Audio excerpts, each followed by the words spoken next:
Tamil web series கதை. கதையின் மையம் ஒரு மிக கடினமான நிலைமையிலிருந்து உயர்ந்த வாழ்க்கையை அடையும் ஒரு பெண்ணின் காதல் பயணம். வெப்சீரிஸ் பெயர் மழையில் பூத்த மல்லிகை. எபிசோடு 1. அந்த நாள் முதல். நாம வாழ்க்கையோட பிறக்கிறதுல யாருக்கும் உரிமையில்ல. ஆனா வாழ்க்கையை எப்படி போராடணும் என்பதுக்கு நம்ம தான் ஜிம்மதாரி. 20 வயது பெண் பவித்ரா விழித்துக் கொண்டிருக்கிறாள். அவள் மங்கிய சுடிதார் அணிந்திருக்கிறாள். அவளுடைய தலைமுடி சற்று கலைந்து கண்கள் சோர்வாக இருந்தாலும் நம்பிக்கையுடன். அம்மா, திரைக்கு வெளியே. பவித்ரா, காலையாச்சு, பேருந்து தாம்பிக்கிறதுக்குள்ள கிளம்பு. பவித்ரா மென்மையாக, ஆமா அம்மா, கிளம்புறேன். அவள் வேகமாக தலைமுடியை வருடி கிழிந்த சான்றிதழ் கோப்பையை எடுத்துக்கொண்டு வெளியே வந்தாள். சென்னை நகரத்தின் பிஸியான பஸ் ஸ்டாண்ட். காலையிலே ரஷ் அவர். மக்கள் பரபரப்புடன், ஒலிகள், பஸ்கள் வரிசையாக வந்து செல்கின்றன. அவளும் அந்த கூட்டத்தில ஒருத்தி. கூட்டமுள்ள பஸ்ஸின் காலனியில் நின்று கொண்டு புடைவையில் அழகாக ஒரு பெண், பவித்ரா. ஒரு கையை கைப்பிடியில் இறுக்கமாக பிடித்திருக்கிறாள். மறுபக்கம் பழைய பைல் ஒன்று கையில். அவளுடைய முகத்தில் ஒரு அழகு, நிதானம் மற்றும் சிறு பதட்டம். அவள் ஒரு நேர்மறை பயணத்தில். எந்து போறீங்க? ஒன்னும் சொல்லாமலே நிற்கிறீங்க. பவித்ரா மெல்ல சிரிப்புடன். ஒரு டைரி ஹோட்டலுக்கு ஜாப் கேட்டு பாக்குறேன். என்னால படிப்பை தொடர முடியல. அவள் மெதுவாக வெளியே பார்ப்பாள். கண்களில் ஏதோ கனவுகளின் சோகம், ஆனால் முகத்தில் ஓர் உறுதி. உள்காலை மென்மையான ஒலி. சுத்தமான மற்றும் ஸ்டைலான ஹோட்டல் லாபி. பின்னணியில் மென்மையான இசை. பிரம்மாண்டமான சூழல். கண்ணாடி ஜாடிகள், மார்பிள் தரை. குறைந்த சத்தத்துடன் சில வாடிக்கையாளர்கள் நடமாடுகிறார்கள். பவித்ரா நின்று காத்திருக்கிறாள். அவள் மெதுவாக நிமிர்ந்து நிற்கிறாள். முகத்தில் பதற்றமும் எதிர்பார்ப்பும் கலந்திருக்கிறது. பழுப்பு நிற பைலை இறுக்கமாக கையில் பிடித்திருக்கிறாள். லைட் ப்ளூ புடவை, பிங்க் பார்டர், சீராக ஜடை செய்த முடி, சிறிய ஜிமிக்கி காது கம்பி, neat and simple look. Arjun நுழைகிறார். அர்ஜுன் 28 வயது. Smart official look. சாம்பல் நிற சூட். அலங்காரமாக ஒழுங்குபடுத்திய முடி. நம்பிக்கையான நடை. லாபியில் சில அடிகள் தூரத்தில் நின்று பவித்ராவை கவனிக்கிறார். மௌனமாக மனதிற்குள் சிந்திக்கிறார். அர்ஜுன் மௌனமாக நின்று மெதுவாக மேனேஜரிடம், அவங்க யாரு? ரொம்ப சின்சியரா இருக்காங்க போல. பாருங்க எப்படி நிம்மதியா நிற்கிறாங்க. யாரோ நல்ல குடும்பத்திலிருந்து வர மாதிரி தோணுது. மேனேஜர் தலையை மேல் தூக்கி பார்த்து, ஓ, அவங்க சைவ சேவை பதவியில் வேலைக்காக வந்திருக்காங்க சார். குவாலிஃபிகேஷன் அதிகம் இல்ல. 12th முடிச்சிட்டு பிறகு படிப்பை விட்டுட்டாங்க போல இருக்குது. ஆனா பங்க்சுவலா வந்தாங்க. நல்லா பேசுறாங்கவும். அர்ஜுன் குறும்பாக சிரித்து பார்த்து, அப்படித்தானா? இப்போவே ஒரு நல்ல இம்ப்ரெஷன் கொடுத்துட்டாங்க. அர்ஜுனின் பார்வை பவித்ராவை நோக்கி திரும்புகிறது. அவளது நேர்த்தியான தோற்றம், மென்மையான உடைமை மற்றும் பதற்றமான கண்கள் அவனை சற்று நினைவில் உறைய வைக்கின்றன. பின்னணியில் மென்மையான இசை மெதுவாக மங்கும். Voice over. பவித்ராவின் மனதில், இங்கு இருக்கிற ஒவ்வொரு நிமிஷமும் என் கனவுக்குள் ஒரு பயணம்தான். என் வாழ்க்கைக்கு ஒரு வாய்ப்பு கிடைக்குமா? காலை. அர்ஜுனின் அலுவலக அறை. அர்ஜுன் தனது மேஜையில் அமர்ந்திருக்கிறார். ஆனால் அவர் கவனம் சிதறிவிட்டது. அவரது உதவியாளர் ஒரு அடுக்கு விண்ணப்பங்களுடன் உள்ளே வருகிறார். அசிஸ்டன்ட், அர்ஜுன் சார், இந்த கடைசி ரெஸ்யூம் பாத்துட்டீங்களா? அர்ஜுன் கையில் எடுத்து பார்க்கிறாரு. அது பவித்ரா வைத்து வந்த சுருக்கமான ரெஸ்யூம். அர்ஜுன் சிரிச்சுக்கிட்டு, இது அந்த சிம்பிள் ட்ரெஸ் பண்ணி வந்த பெண்ணோடதா? நல்லா நினைவில் இருக்கு. இவர் ஜென்யூனா இருக்காரு. ஆமா சார், குவாலிஃபிகேஷன் குறைஞ்சாலும் ஹார்ட் ஒர்க்கிங்கா இருப்பாங்க போல. அர்ஜுன், ஜாப் கொடுங்க. ரிசப்ஷன் டிபார்ட்மெண்ட்ல ட்ரெய்னிங்காக சேர்த்து பாருங்க. வீட்டில் பவித்ரா தன் அம்மாவுக்கு வேலைகளில் உதவி செய்கிறாள். திடீரென்று அவளுடைய தொலைபேசி ஒலிக்கிறது. பவித்ரா உடனே லிஃப்ட் எடுத்து, ஹலோ அசிஸ்டன்ட், கால். பவித்ரா மேடம், நீங்க அப்ளை பண்ணிய ஹோட்டலிலிருந்து பேசுறோம். நீங்க வேலைக்கு செலக்ட் ஆகுறீங்க. நாளை காலை 9 மணிக்கு ட்ரெயினிங்க்கு வாருங்க. பவித்ரா அதிர்ச்சியோடு சந்தோஷமா, என்னம்மா சொல்றீங்க? ரொம்ப தேங்க்ஸ், நிச்சயமா வரேன்.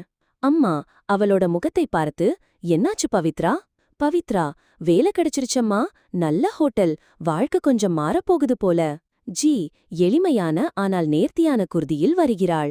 அவள் பதட்டமாக சுற்றி பார்க்கிறாள். திடீரென்று ஒரு குரல், அர்ஜுன், ஃபர்ஸ்ட் டேயா? வெல்கம். பவித்ரா வியப்பா, நீங்களா? உங்கள பார்த்தேன் இன்டர்வியூ நாளே. அர்ஜுன், நீங்க அந்த நாளே இம்ப்ரெஸ் பண்ணிட்டீங்க. சோ நான் பர்சனலா ஃபாலோ அப் பண்ணேன். பவித்ரா லேசாக வெட்கப்படுகிறார். ஒரு சிறிய தருணம் மௌனமாக பார்த்தார். ஜி கவனமாக கேட்டுக்கொண்டிருக்கிறார். அர்ஜுன் கண்ணாடி பலகைக்கு வெளியே இருந்து பார்த்து அவளுடைய கவனத்தை ரசிக்கிறார். அர்ஜுனின் ஒரு சில மனிதர்கள் நம்ம வாழ்க்கையிலா இல்ல நம்ம நினைவில மட்டும் வாழ்றதுக்கா வரும் போலிருக்கு. அம்மா, அர்ஜுன் உன் பாத்திரம் கிட்ட வருதானா? என்னோட பிளான் பார்க்கணும். அர்ஜுன் சிரிப்பா, நீங்க சொல்லுற பொண்ணு மாதிரி ஒரு பொண்ணு எனக்கு பிடிக்கலம்மா. அம்மா சந்தேகத்தோடு, ஓ, ஏதோ ஒரு புதிய பொண்ணா? அவளோட பயணத்துல என் மனசும் பயணிக்க ஆரம்பிச்சிருச்சு. அடுத்த டே பவித்ரா புது வேலைக்கு ஸ்லோவா அடாப்ட் ஆகுறாங்க. அர்ஜுனும் அடிக்கடி சின்ன சின்ன ஹெல்பிங் மூமெண்ட்ஸ் மூலம் பாண்ட் உருவாக்குறார். அவளோட பாஸ்ட் ஸ்ட்ரகிள்ஸ் தெரிஞ்சதுக்கு பிறகு அர்ஜுனுக்குள்ள ஒரு டீப் கேர் உருவாகுது. சரியா இருக்கா? வேலைகளுக்கு அடாப்ட் ஆகிற பவித்ரா, அர்ஜுன் அவளுக்குள்ள நாம் மெதுவாக மோதலை ஒரு வளரும் பிணைப்பாக சமூகத்தின் தள்ளுபடியாக அறிமுகப்படுத்துகிறோம். Hotel lobby morning. பவித்ரா டேஸ்க்கு நேரத்திற்கு முன்னாடியே வந்து சிஸ்டம்ஸ் ஏற்கனவே ஆன் பண்ணிக்கிட்டு ஒர்க் மோட்ல இருக்கிறாங்க. ஏதோ நோட்புக்ல எழுதிக்கிட்டு இருக்கிறாங்க. அர்ஜுன் வந்து அருகில் நின்று சிரித்துக் கொள்கிறார். என்ன பவித்ரா, அதுக்கு முன்னாடியே ரெடியாகிட்டீங்க போல. பவித்ரா கண்ணை கூட பாராம, அது சார், நான் புதியவங்க இல்லையா, லேட் ஆகக்கூடாதுன்னு. அர்ஜுன், நீங்க லேட் வரமாட்டீங்கன்னு எனக்கு தெரியும். ஆனா ஒரு விஷயம் சொல்லணும், இப்படிதான் நீங்க இன்னும் பலருக்கு ரோல் மாடலாக போறீங்க. பவித்ரா முகம் சிரிப்போடு ரொம்ப சட்டலா ஜொலிக்கிறது. ஒரு மூத்த ஊழியரின் தவறை பவித்ரா பணிவுடன் சுட்டிக்காட்டுகிறார். அந்த சீனியர் கஷ்டப்பட்டு ரியாக்ட் பண்ணுகிறார். சீனியர், நீங்க யாரா சொல்ல வரீங்க? நம்மலாம் 5 வருஷமா வேலை பார்த்திருக்கோம். பவித்ரா தலை கீழ் வைக்கிறார். மன்னிச்சுங்க அக்கா, என்னால தவறா சொல்லிட்டேன் நினைச்சிங்கன்னா சாரி. காட்சி ஸ்தம்பித்தது. அர்ஜுன் தூரத்திலிருந்து பார்த்து கொண்டிருப்பது போல ஆகிவிட்டது. அர்ஜுனின் தன்னை குறை சொல்லும் அளவுக்கு வினயமாயிருப்பதுன்னு ஒரு பெரிய கலையா? மாலை பணியாளர்கள் கேண்டீன். அர்ஜுன் எதிர்பாராத விதமாக கேண்டீனுக்குள் சாதாரணமாக நடந்து செல்கிறார். ஊழியர்கள் கொஞ்சம் விரைப்பாக இருக்கிறார்கள். பவித்ரா நெருக்கமாக இருக்க ஆரம்பிக்கிறாள். அர்ஜுன் பவித்ராவை நோக்கி, உங்களுக்கு பசிக்குதா? பவித்ரா, ஆமா சார், ஆனா நான் யூஷ்வலா ஹவுஸ்ல இருந்து சாப்பாட்டி தொட்டி கொண்டு வரேன்.